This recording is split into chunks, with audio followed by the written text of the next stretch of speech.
So we're delighted. I'm going to read a quick little bio for people who don't know you from the screen. So give me 1 second. Reverend Dr. Paul Hasselbeck is a rock star in the Unity movement, widely regarded as the leading authority on metaphysics. For 10 years, he was the Dean of Instruction for Spiritual Education and Enrichment Program. Paul brings his joyful and passionate presence to his classes and presentations both nationally and internationally. He's the author of 9 books. Heart-Centered Metaphysics, A Deeper Look at Unity Teachings, is the main text for teaching of metaphysics by Unity Worldwide Spiritual Institute. Paul challenges students with a lively and engaging style and infectious enthusiasm. Paul often makes a difficult subject impossibly fun, and we've seen that from you before. So shut down my slides, let you open yours, and welcome. We're thrilled to have you. Well, thank you. I am delighted to be here. I have trouble talking and doing something on the screen at the same time, so I'm going to, there we go. Okay. There we are. And let me share screen, the slideshow, current slide, and one more button. There we go. We're ready to go. So thank you, Unity of Kitchener and Unity of Ottawa. I apologize for not remembering that you guys are doing it together. So I will remember that in the future. So you might want to get out your cell phones. You might want to take a picture, have it set on camera. You might want to take a picture of one or more of my slides. You're certainly welcome to do so. And so sit back and relax like my little friend there on the couch. And here is some information you might want to take a picture of. My website is paulhasselbeck.com. Our podcast is metaphysicalromp2.com. And my email address is alberthasselbeck@gmail.com. And I'm excited to share with you that we recently found out that Metaphysical Romp 2 is number 16 of all podcasts in the world. It's like, what? That's like and we're delighted people are listening. And so, joy of limitation. This is actually one of my favorite subjects because I think it messes with sometimes the way we think as Unity people. We think of ourselves as free and unlimited, and we've actually we have that song from the past, I'm free and I am unlimited. Wow, that is true. However, to have anything specific in this world, including our thoughts, our feelings, and the things, we must use limitation. So let's begin with this affirmation. I am wondrously infinite in finite ways. I am wondrously infinite in finite ways. So we have the infinite unlimited, which we are. We could call that our divinity. And we have the finite limited. So we have the idea, the concept that at the same time, we are fully divine and fully human. And these are not distinct, separate things. They are, so it's sort of like a paradox, isn't it? So I always like to do a review in the beginning, especially with a topic like this. God is not a being or entity. God does not change. God is not opposed. In other words, there is no devil. So there's not this being that's a devil and this being that's God that are warring together. And eventually God is going to win. No, no devil. So one of my favorite definitions from Charles begins with the word mind, because God is mind. By the term mind, we mean God, the universal principle, which includes all principles. And the wondrous and fabulous thing about this quote, we have three words here: mind, God, and principle, which are synonyms. So God is principle, and principle is made up of faculties and laws, or divine ideas and laws, or principles and laws, because here's a big tip if you're reading Unity books: principle, power, and divine idea are synonyms, and you actually used another synonym, and that synonym is spiritual substance. So spiritual substance is principle, spiritual substance is power, spiritual substance is divine idea. All of those are synonyms. So Eric Butterworth once said, God is spirit, present in its entirety at every point in space at the same time. And here again, we have another synonym, spirit, for God. So God is principle, present in its entirety at every point in space at the same time.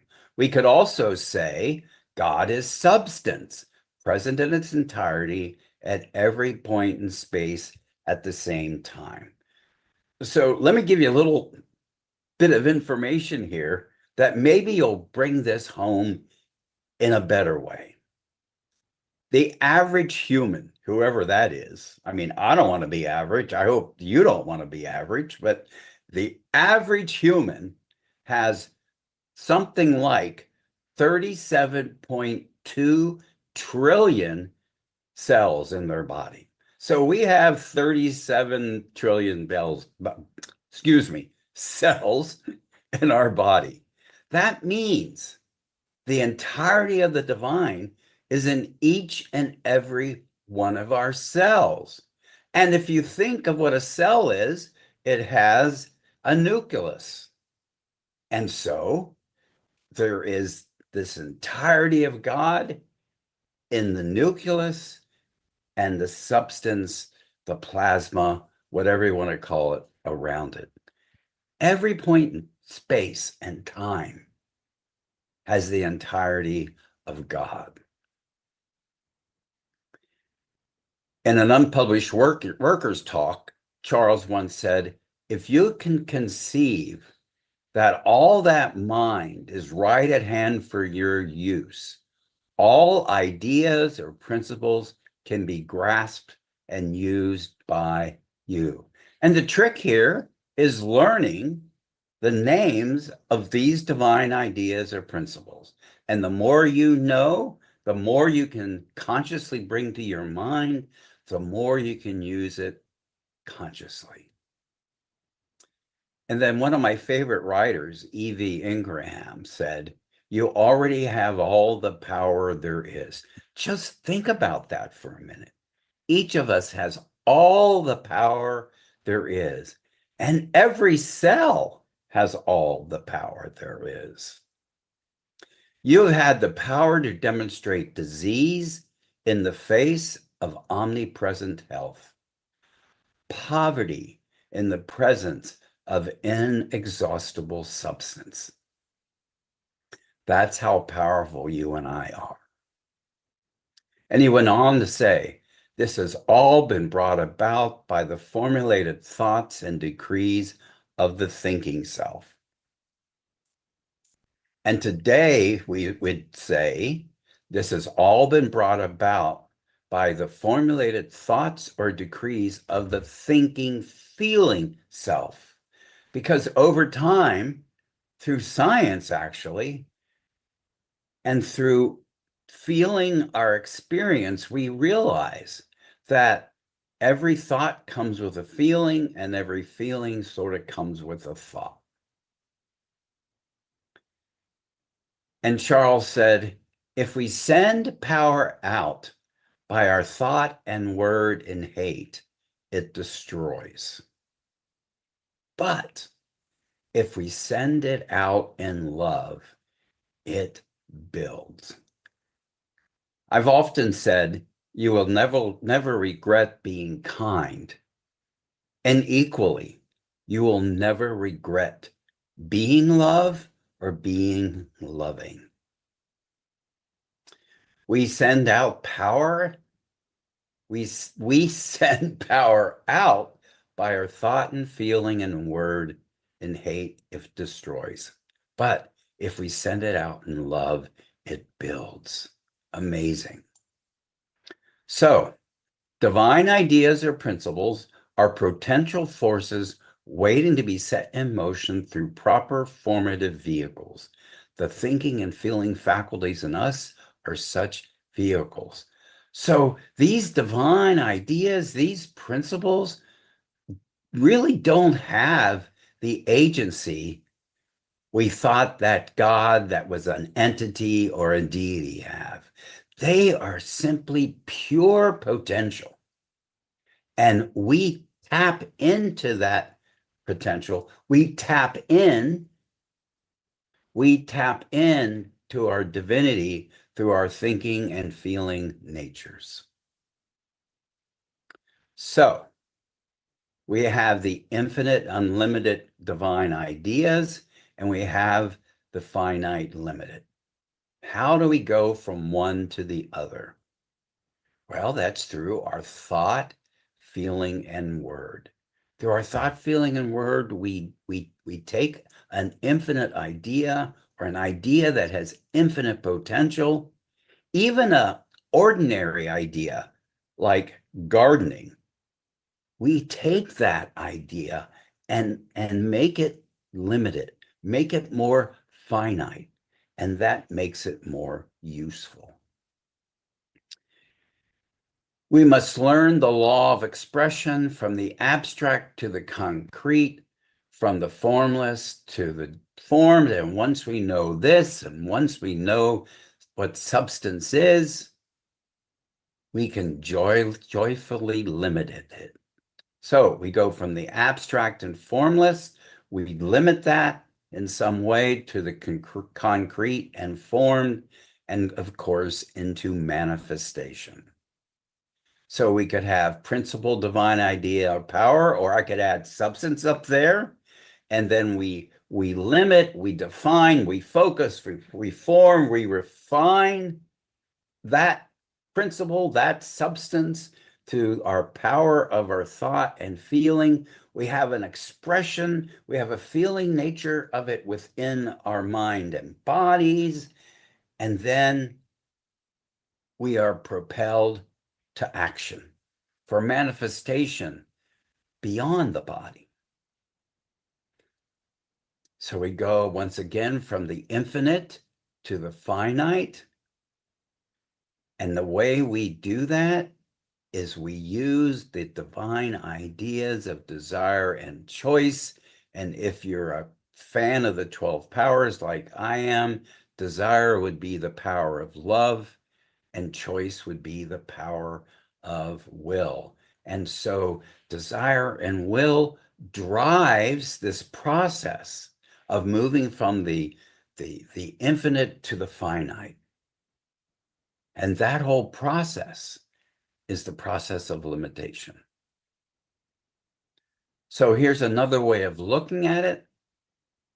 We go from the unformed to the formed, from the infinite to the finite. And so infinite potential is made up of all ideas.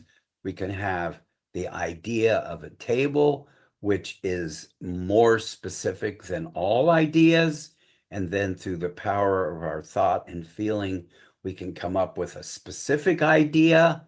And then we can go shopping for the actual table. Or if we're clever enough, we can build the actual table.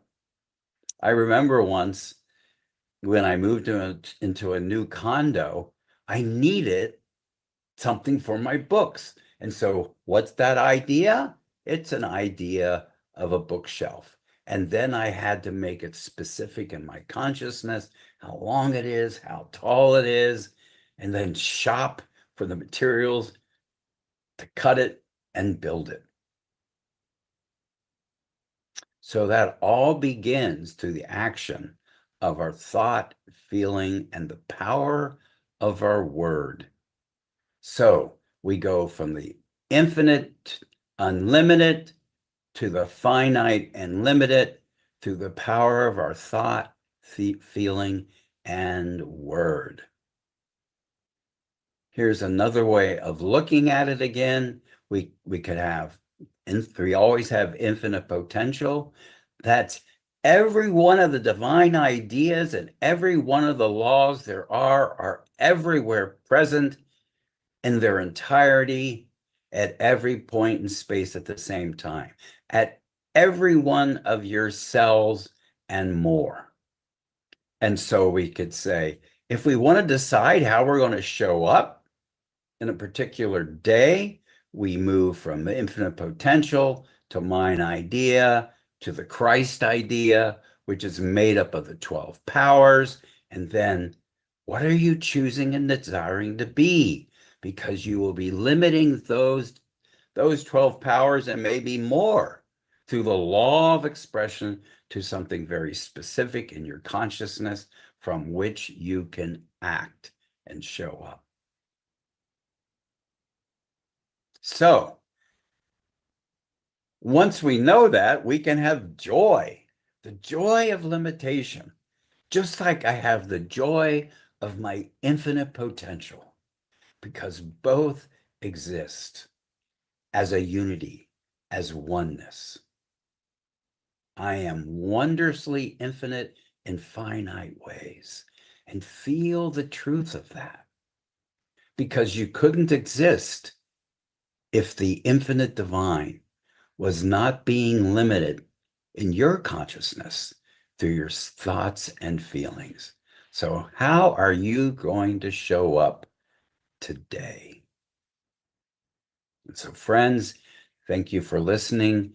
And that is the joy of limitation.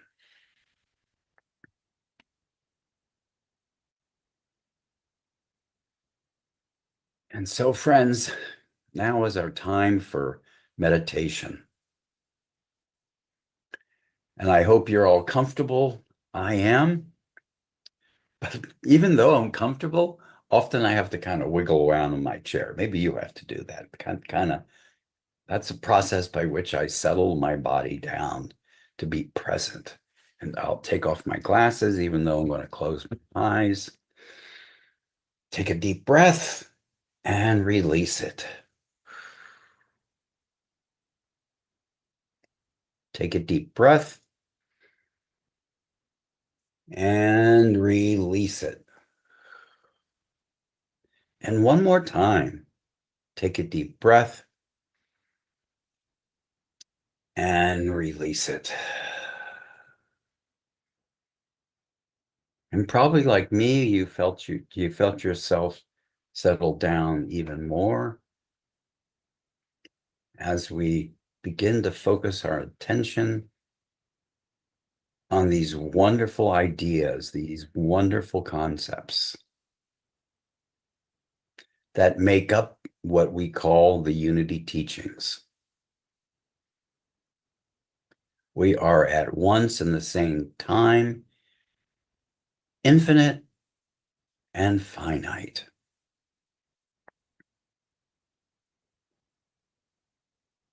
One of the ways we more consciously access the infinite is through meditation.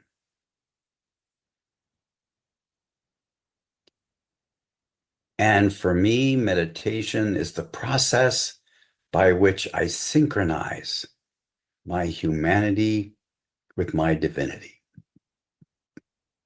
And why do we do that? Well, I do it so I can be more conscious of my divinity and your divinity and all of divinity at the same time.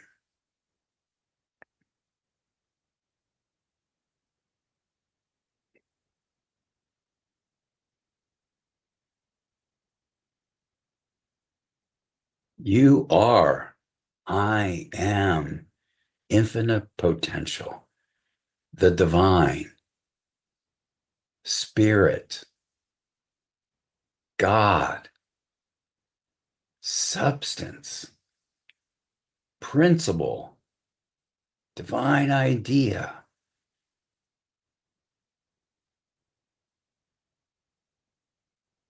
all of that, all of those terms are synonyms of the divine, of God.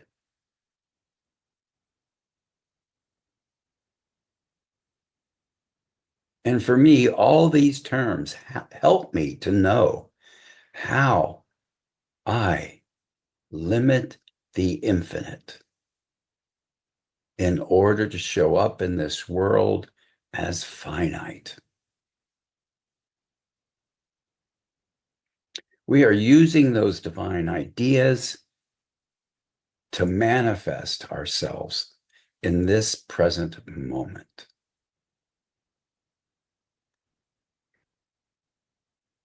And so if you don't like how you're showing up in this moment, you can remember your divinity and remember that you can joyously limit that infinite potential to something more specific that you like, that you want to be, and then who you are as a human.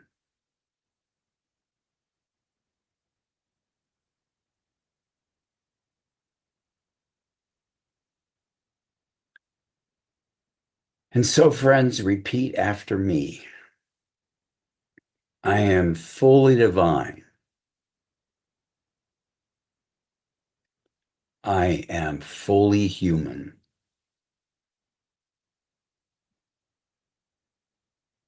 Again, now let's say it together. I am fully divine.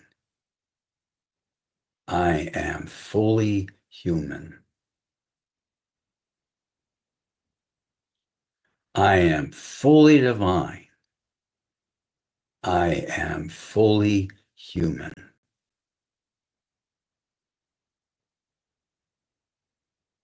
And so you are, and so I am, and so it is. Amen. And then take another deep breath, become more aware of right where you are. Thank you, and amen.